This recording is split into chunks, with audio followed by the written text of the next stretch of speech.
જુઓ, આજે 26 જાન્યુઆરી અમે ધાબા ઉપર પિકનિકનું આયોજન કર્યું છે. પિકનિકની રેસીપી છે દાળ, લીલા ચણાની દાળ. જો તમને બતાવું, આમાં અમે દાળ બનાવી. આ લીલા ચણાની દાળ છે.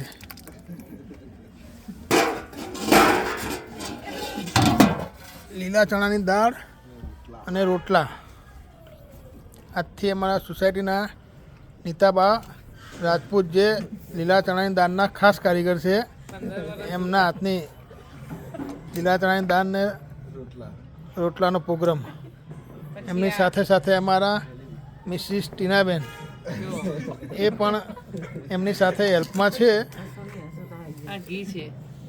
ઘી, ડુંગળી, છાશ, રોટલા પણ સાથે જલેબી. ગરમા ગરમ જલેબી પણ અમે રાખી છે સાથે.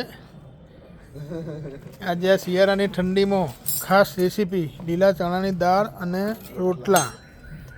અને સાથે અમારો પરિવાર સ્વપ્નિલ છે, સિદ્ધુ, નિહાર, વિધિ, જાનવી.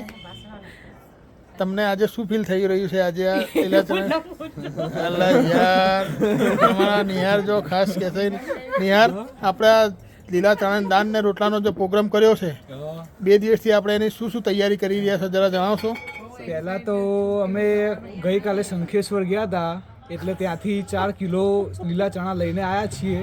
અને કાલ રાત્રે મમ્મી અને પપ્પા બંને જણ ફોલતા હતા ચણા, પણ ફોલાયા નતા. ચણા ફોલવામાં થોડી તકલીફ પડી, બહુ તકલીફ પડી. એટલે આજે પછી સવારે ફરી લેવું પડ્યું એર્યું કામ, અને પછી ફોલ્યા તો સાંજ સુધી ફોલાઈ ગયા હતા બધા. બરાબર છે. પણ તમે નક્કી તો કર્યું હતું કે ભલે તમને મહેનત પડે પણ લીલા ચણા દાળ ને રોટલા તો ખાવા જ છે. દર વર્ષે એક વખત તમારા પ્રોગ્રામ થતો જ હોય છે બરાબર દાળ ને રોટલાનો. અમારા સોસાયટી વાળા આમાં બે ઘર જ હોઈએ અમે, અમારું ના જઈશ. બરાબર. સ્વપ્નિલ, તું આના વિશે શું કહીશ? લીલા ચણાની દાળ વિશે ફર્સ્ટ ક્લાસ. અમે ગઈ સાલ ખાધું હતું, એકદમ જોરદાર મજા આવી ગઈ. આજે ધાબા ઉપર તમે આ સાલ ખાવા માટે જોરદાર ઉત્સુક છીએ. જલ્દીથી હવે જમવા જ બેસવું છે હવે, એટલી વાર. બસ અમુક સવારનો ચા નાસ્તો કર્યા પછી કઈ જમ્યો જ નથી. હા, અમે પણ બહુ ખાસ ખાધું નથી, કેમ કે આજે સાંજે અમારે આ ખાવાની બહુ તડપ હતી. તેથી બપોરે અમે સામાન્ય ભોજન લીધું છે. આ ગરમા ગરમ રોટલા જુઓ ધાબા ઉપર બની રહ્યા છે. આ ચારો તરફ તમને બતાવું, જે સાંજનો નજારો રાતના 8 વાગ્યાનો. આ વિધિ આતુરતાથી બહાર જોઈ છે ક્યારે રોટલા બની જાય અને હું જમવા બેસું. જાનવીને પણ રોટલા કરવા છે, પણ હજી થોડી એ કારીગર ઓછી છે એના. ચલો તો તમે પણ આવો જમવા માટે. દાળ રોટલા જમી રહીએ પછી બધા વાસણ ધોવા આવી જશે.